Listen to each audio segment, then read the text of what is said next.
David, I got the strangest message yesterday from a student. Oh yeah? What do they say? They said, Sarah, I understand every word you say. I watch English movies without subtitles, but when I try to speak, nothing comes out. Why does my brain betray me? Brain betrayal. I bet thousands of people are nodding right now thinking that's exactly me. It's like their brain is playing a cruel joke. Understanding? Perfect. Speaking? Complete freeze.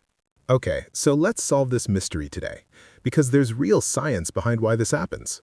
And more importantly, we're going to tell people exactly how to fix it. So here's what people don't realize.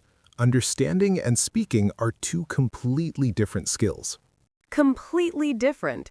Think about driving. You can be an amazing passenger who notices every turn, every stop sign, but that doesn't mean you can drive.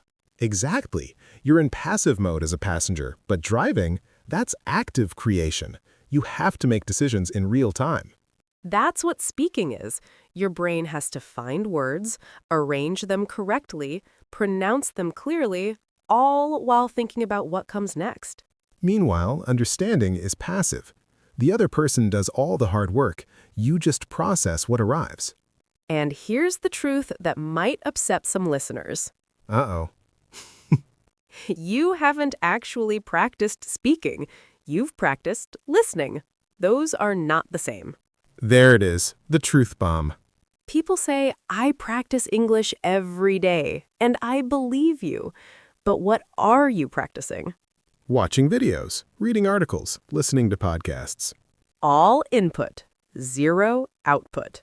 It's like saying I want to learn piano, so I watch piano videos every day. Exactly. But I understand music theory. Great. Now play something. Awkward silence. Let's talk about what's happening in your brain. When you're listening to English, your receptive language area is working. It's processing meaning, matching words to concepts you know. Information comes in, your brain recognizes patterns. But speaking uses a completely different brain region, and it has to do something much harder. It has to create from scratch, finding words, arranging them, coordinating your mouth to make sounds. Here's the crucial part. These two areas don't automatically share information. They can talk to each other, but they need practice connecting. So when someone says, I know the word, but it won't come out, that's literally what's happening. The pathway isn't strong enough yet. And you know what builds that pathway? Speaking. Speaking, not listening, not reading. Speaking. But let's be honest, there's another reason people don't speak. Fear. Fear. People are terrified of making mistakes, terrified of sounding stupid. But native speakers make mistakes constantly. We say grammatically wrong things all the time. But we don't freeze. We keep going because we're not afraid of imperfection. I had a student who spoke perfect English in writing, but in conversation couldn't form a sentence. What blocked them? Perfectionism. They said, I can't speak until I'm sure it's correct. So they would think and think, trying to build the perfect sentence. By the time they were ready, the conversation had moved on. That's the trap. Speaking isn't about perfection. Speaking is about communication. It's messy, imperfect, full of pauses and corrections, and that's completely normal. Your goal isn't to speak perfectly. Your goal is to speak confidently with the English you have right now. Here's another thing. People think they need more vocabulary before they can speak. The vocabulary trap. They're like, I need 10,000 words before I start speaking. But native speakers use around 3,000 words in daily conversation. 3,000. That's it. So if you know 3,000 words but can't speak, the problem isn't vocabulary. The problem is activation. You have passive vocabulary, but need active vocabulary. And how do you activate vocabulary? Same answer every time. All right, enough diagnosis. Let's give actual solutions. People are thinking, I need to speak more, but how? I don't have anyone to speak with. Here's the secret. You don't need another person to start. You can practice alone. Really? Yes. Alone, there's no pressure, no judgment. You can make a million mistakes and nobody knows. So what does solo practice look like? Talk about your day for 2 minutes. This morning I woke up, I made coffee, I checked my phone. Super simple. Using real, personal English about things you actually know. Exactly. Do it every single day, 2 minutes. That's it. Consistency over intensity. 2 minutes daily beats 1 hour weekly. You're building a habit and strengthening that brain pathway. What's step 2? Stop translating. Start thinking in English.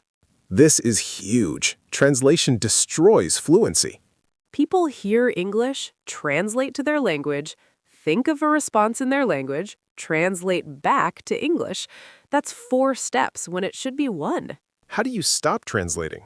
Think in English about simple things. The sky is blue. That car is red. I'm sitting. Simple observations. No translation. Throughout the day? Whenever you remember, waiting for the bus, think in English. Making dinner, describe it in English. What else? Shadowing. Listen to English and repeat immediately, like an echo. You're copying native speakers in real time. This trains your mouth and brain simultaneously. You're processing meaning while producing sound. How long daily? 5 minutes. Play a sentence, pause, repeat. Then play it again and speak along without pausing. What else? Voice recording. Record yourself speaking for 1 minute. Then listen back. People hate hearing their own voice. I know, but you need to hear yourself objectively. Notice patterns. Maybe you say a lot or speak too fast. You can't fix what you can't hear. All these techniques won't work if people believe they're bad at speaking. You're not bad at speaking. You're just untrained. Huge difference. Bad suggests permanent inability. Untrained means you need practice. Stop comparing yourself to native speakers. Your goal isn't to sound native. Your goal is to communicate clearly. Accents are beautiful. They show where you're from. Exactly. Focus on being understood, not on eliminating your accent. And mistakes? Mistakes are data, not failures.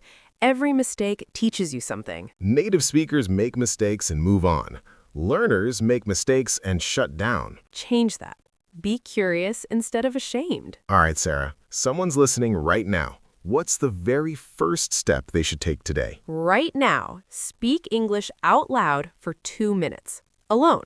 About anything. What if they don't know what to say? Describe what you see. It doesn't matter. Just activate your speaking muscles. 2 minutes today, 2 minutes tomorrow, every day. In 1 month, you'll find words faster. Your confidence will grow. You already understand English. That's the hard part. Speaking is just practice. Stop watching English. Start speaking English. Even if it's messy, even if it's imperfect. Because that's how every fluent speaker started. And hey, if this conversation helped you today, do us a favor. Hit that subscribe button and turn on notifications. We post new English learning content every week. Real conversations, practical tips, no boring grammar lectures. Just useful English you can actually use. So subscribe now and join our learning community, We'll see you in the next episode. where hopefully you'll tell us, "I'm speaking now." Happy learning!